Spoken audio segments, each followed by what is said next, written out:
Assalamualaikum warahmatullahi wabarakatuh. Perkenalkan, nama saya Putri Ica Sahila dari Unit 1 dengan asal saya dari Gayo Luwes. NIM saya 2108010023. Saya dari jurusan Ilmu Politik, Fakultas Ilmu Sosial dan Ilmu Pemerintahan dari Universitas UIN Araniri, Banda Aceh. Di video ini saya ingin mempresentasikan suatu materi yang telah saya pelajari dan saya rangkum semaksimal mungkin dari mata kuliah pengantar ekonomi dengan judul materi Pasar dalam Perekonomian. Saya harap bisa menikmati video dari saya. Tujuan saya membuat video ini adalah guna melaksanakan tugas presentasi dari mata kuliah pengantar ekonomi yang dibimbing oleh dosen saya, Pak Renaldi Safriansyah, dan semoga video presentasi saya ini dapat berjalan dengan baik dan benar dan dapat berkenan di hati Bapak. Dan langsung saja masuk ke videonya.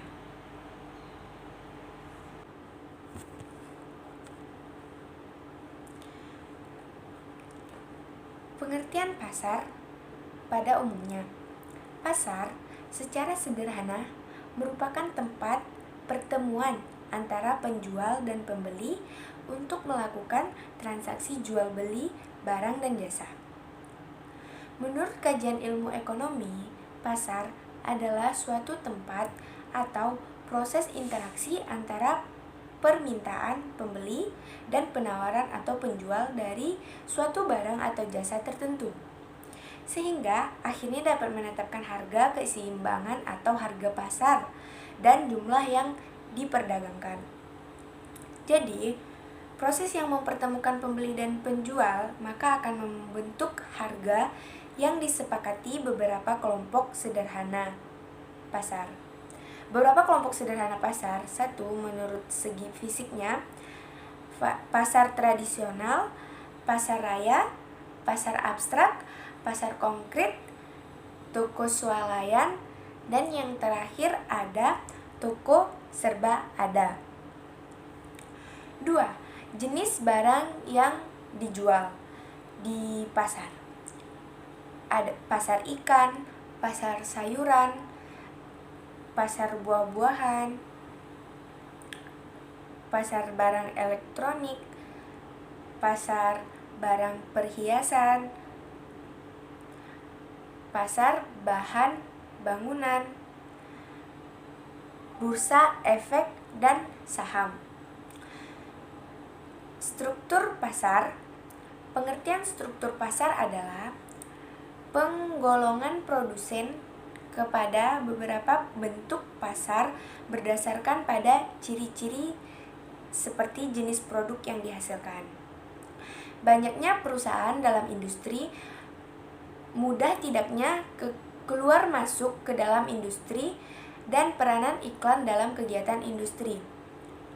Pada analisa ekonomi pasar dibedakan menjadi 2. Pasar persaingan sempurna dan pasar persaingan tidak sempurna. Pengertian dari pasar persaingan sempurna adalah suatu bentuk interaksi antara permintaan dan penawaran di mana jumlah pembeli dan penjual sedemikian rupa banyaknya atau tidak terbatas. Ciri-ciri pokok pasar persaingan sempurna itu ada 5. 1. Jumlah perusahaan dalam pasar sangat banyak. 2. Ciri-ciri pokok pasar persaingan sempurna. 1. Jumlah perusahaan dalam pasar sangat banyak. 2. Produk yang diperjualkan serba sama atau homogen. 3. Konsumen memahami sepenuhnya keadaan pasar. 4. Tidak ada hambatan untuk keluar atau masuk bagi setiap penjual. 5. Pemerintah tidak campur tangan dalam proses pembentukan harga. 6. Penjual atau produsen hanya berperan sebagai price taker atau pengambilan harga. Pasar persaingan tidak sempurna terbagi menjadi 5 bagian pasar. Yang pertama, pasar monopoli. Yang kedua, pasar oligopoli. Yang ketiga, pasar duopoli. Yang keempat, pasar monopolistik. Yang kelima, pasar monopsoni. Yang pertama, pengertian pasar monopoli adalah suatu bentuk interaksi antara permintaan dan penawaran di mana hanya ada satu penjual yang berhadapan dengan banyak pembeli. Yang kedua, ada pasar oligopoli. Arti dari pasar oligopoli adalah suatu bentuk interaksi permintaan dan penawaran di mana terdapat beberapa penjual atau produsen yang menguasai seluruh permintaan pasar. Yang ketiga, ada pasar duopoli. Arti pasar duopoli adalah suatu pasar di mana penawaran suatu jenis barang dikuasai oleh dua perusahaan. Contoh, penawaran minyak pelumas dikuasai oleh Pertamina dan Cetlex. Gitu. Yang keempat, monopolistik. Arti dari pasar monopolistik adalah suatu bentuk interaksi antara permintaan dengan penawaran, di mana terdapat sejumlah besar penjualan yang menawarkan barang yang sama. Pasar monopolistik merupakan pasar yang memiliki sifat monopoli pada spesifik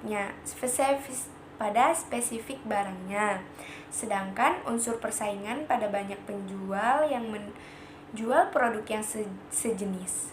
Contoh, produk sabun yang memiliki keunggulan misalnya untuk kecantikan, kesehatan, dan lain-lain. Yang kelima, ada pasar monopsoni. Bentuk pasar ini merupakan bentuk pasar yang dilihat dari segi permintaan atau pembelinya. Dalam hal ini, pembeli memiliki kekuatan dalam membentuk harga. Dalam pengertian ini, pasar monopsoni adalah suatu bentuk interaksi antara permintaan dan penawaran di mana permintaannya atau pembeli hanya satu perusahaan. Contoh yang ada di Indonesia seperti PT Kereta Api Indonesia yang merupakan satu-satunya pembeli alat-alat kereta api. Dan ada campur tangan pemerintah dalam pembentukan harga. Dalam kegiatan ekonomi suatu negara, tidak ada satupun pemerintah yang tidak campur tangan terhadap kegiatan ekonomi. Salah satunya seperti yang ada di Indonesia. Dalam Undang-Undang Dasar 1945, Pasal 33 Ayat 2 dinyatakan bahwa cabang-cabang produksi yang penting bagi negara dan yang menguasai hajat hidup orang banyak dikuasai negara. Secara umum dalam kegiatan penentuan harga di Indonesia sepenuhnya diserahkan kepada mekanisme permintaan dan penawaran. Akan tetapi, pada situasi dan kondisi tertentu, terkadang pemerintah melakukan campur tangan dalam pengendalian harga. Hal ini dilakukan dengan tujuan untuk melindungi kepentingan konsumen atau masyarakat dan produsen agar tidak merasa dirugikan. Adapun bentuk campur tangan dalam pengendalian harga dilakukan dengan cara 1. Secara langsung. Artinya, pemerintah menentukan atau mengubah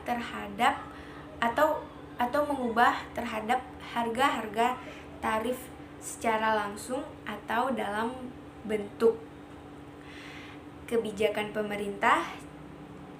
Cara yang dilakukan diantaranya dengan cara sebagai berikut. Ada menetapkan tarif seperti listrik, air minum, BBM, dan menetapkan harga minimum dan harga maksimum.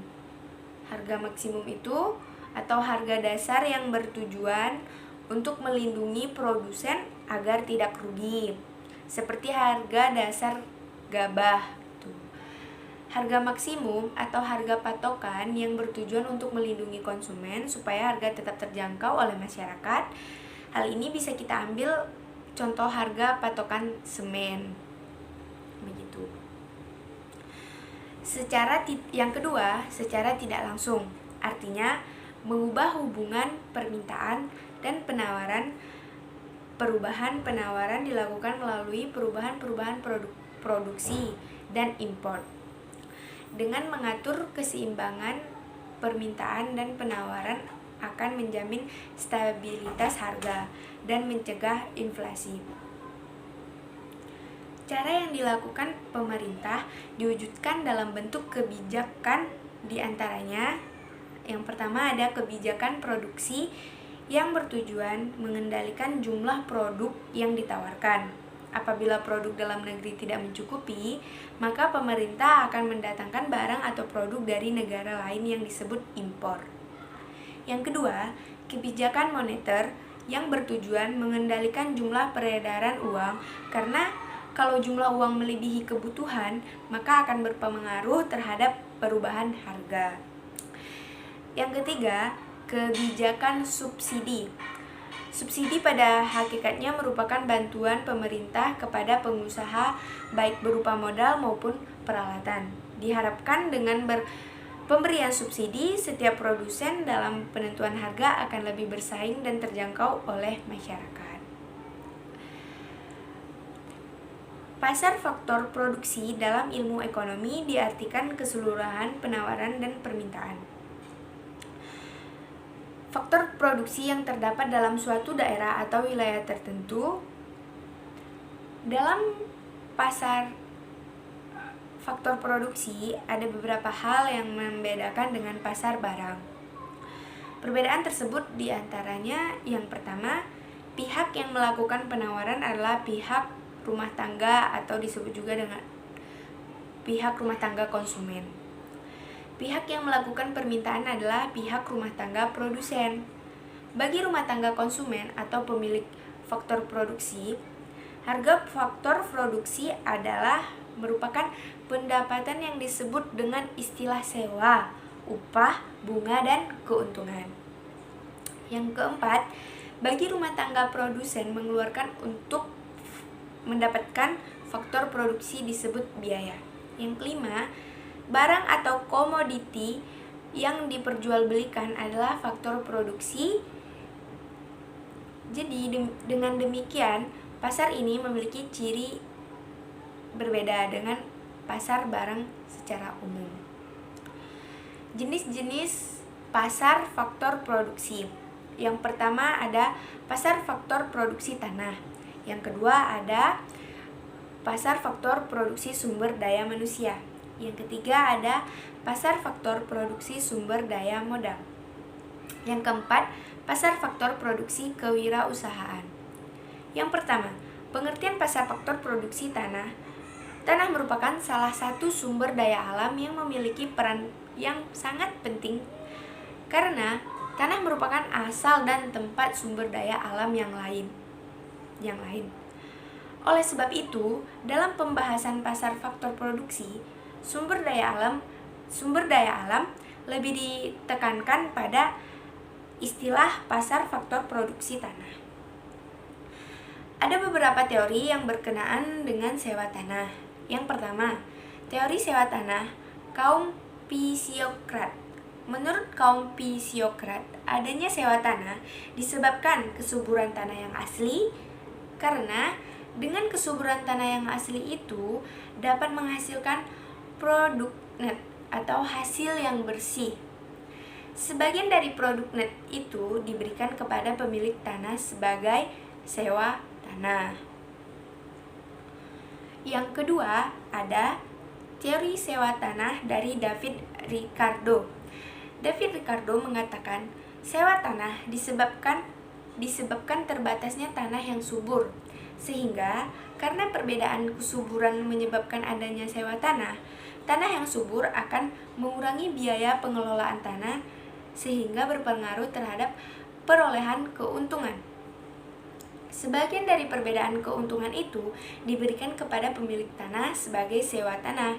Jadi sewa tanah itu merupakan sewa yang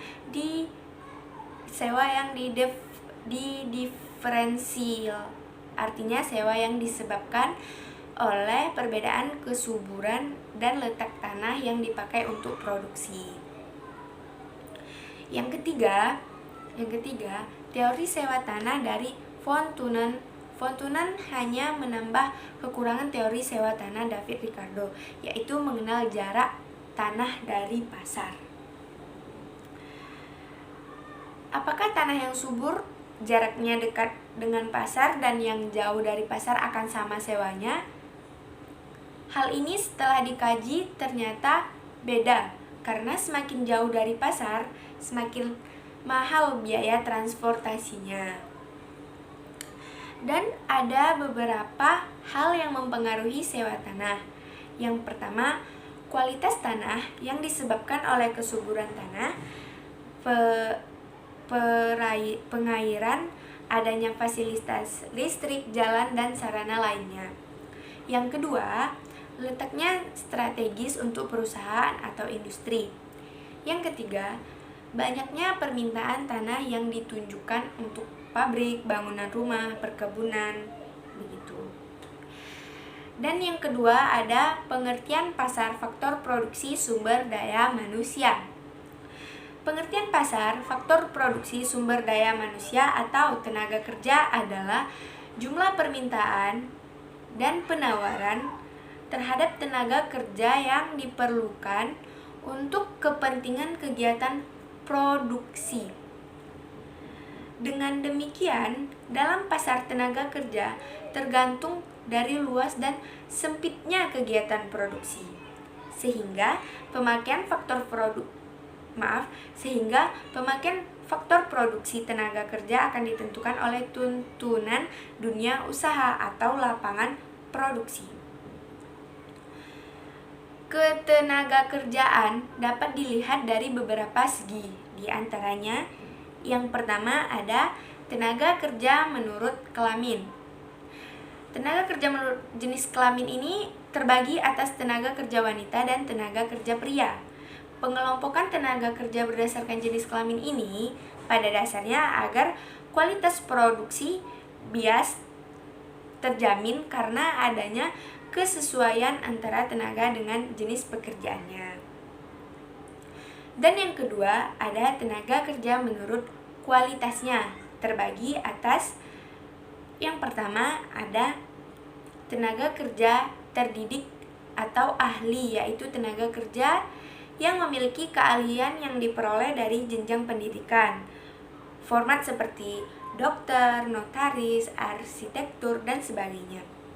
Tenaga kerja yang kedua itu ada tenaga kerja terampil terlatih, yaitu tenaga kerja yang memiliki keterampilan yang diperoleh dari pengalaman atau kursus-kursus seperti monitor atau tukang las.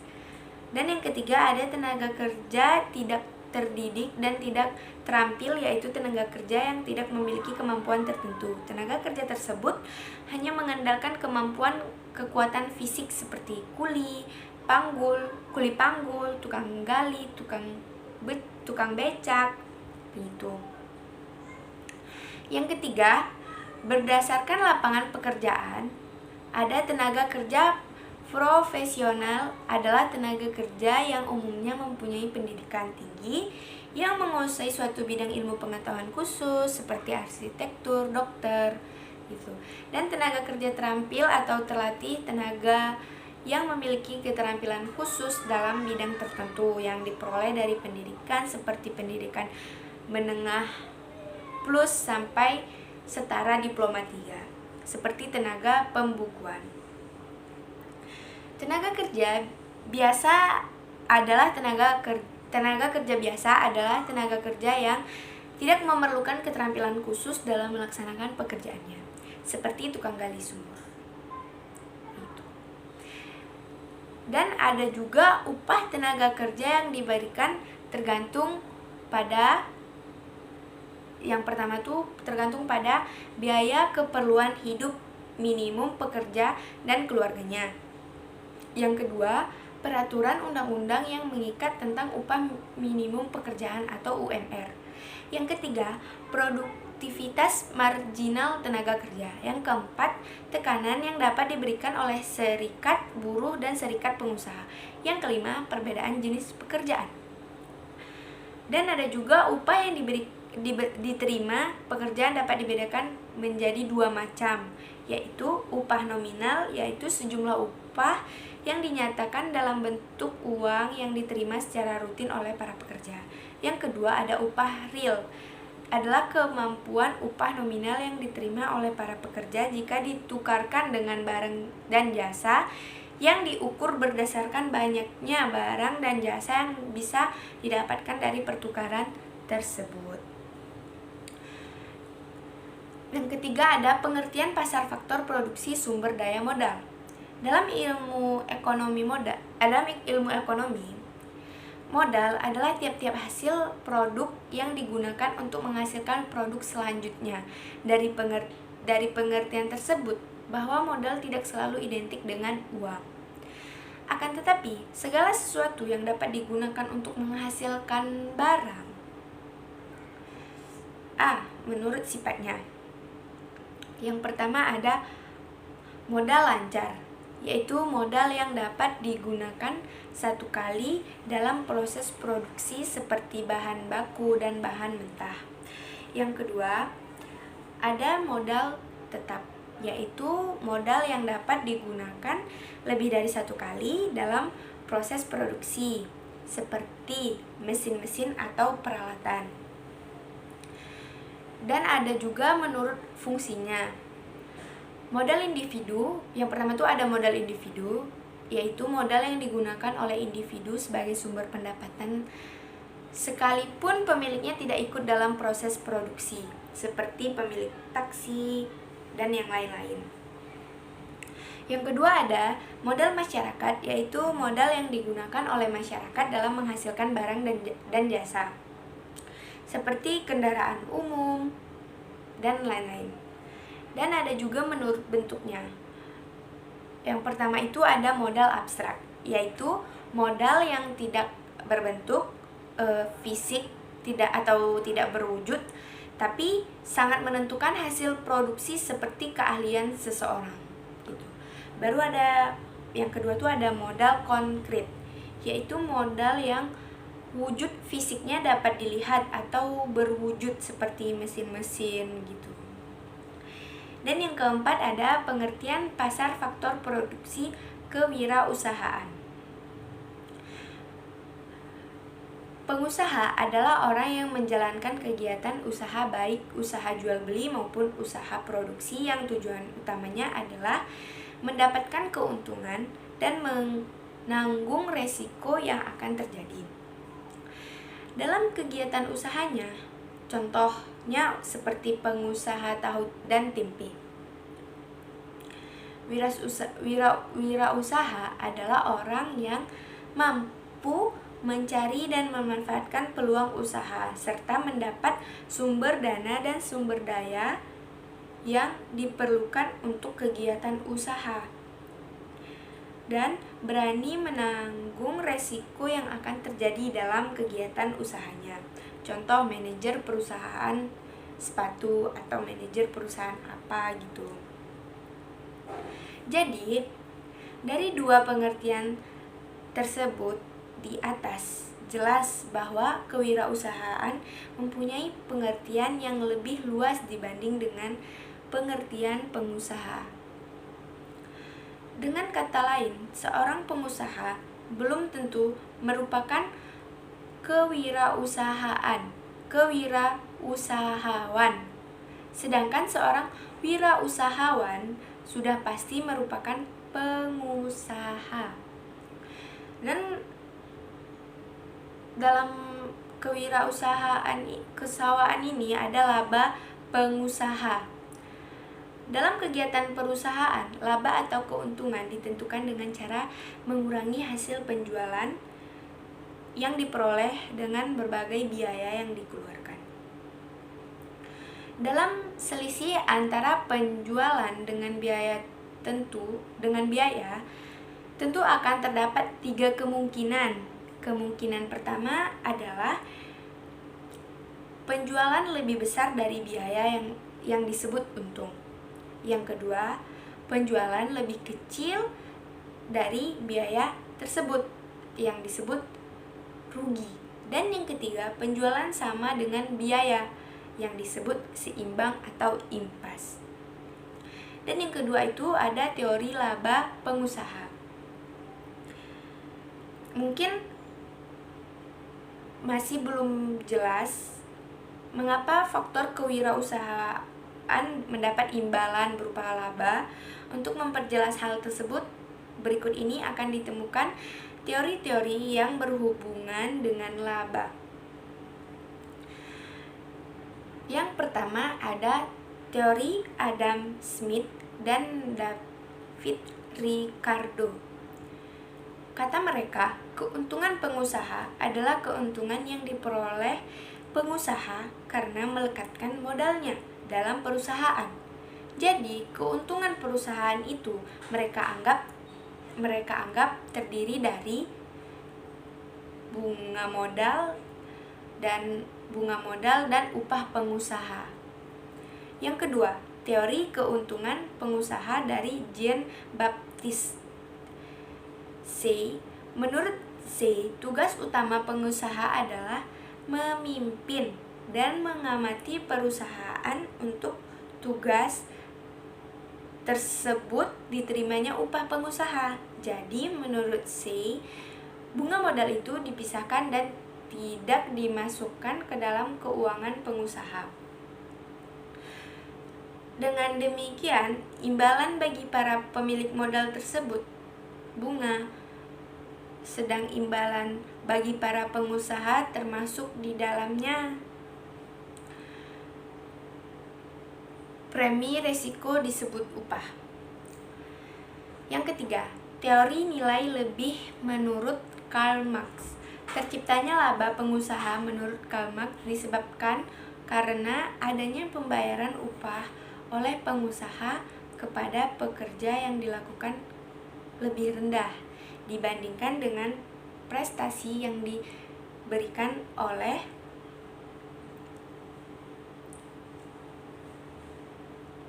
pekerja tersebut kepada perusahaan. Selisih antara tingkat upah dengan tingkat prestasi inilah yang lambat laun secara kumulatif membentuk laba pengusaha. Contoh misalkan tenaga kerja dengan nilai Rp 5.000 hanya dibayar dengan Rp 4.000 dan selisih sebesar Rp 1.000 merupakan laba pengusaha.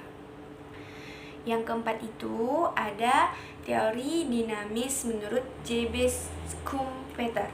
Seorang pengusaha harus lebih dinamis, mengembangkan kegiatan usahanya dan mampu mengkombinasikan berbagai faktor produksi ke arah tingkat efisien yang lebih baik atau yang cukup besar pengaruhnya terhadap bentuk upah dan laba. Lebih besar pengaruhnya terhadap bentuk upah dan laba perusahaan.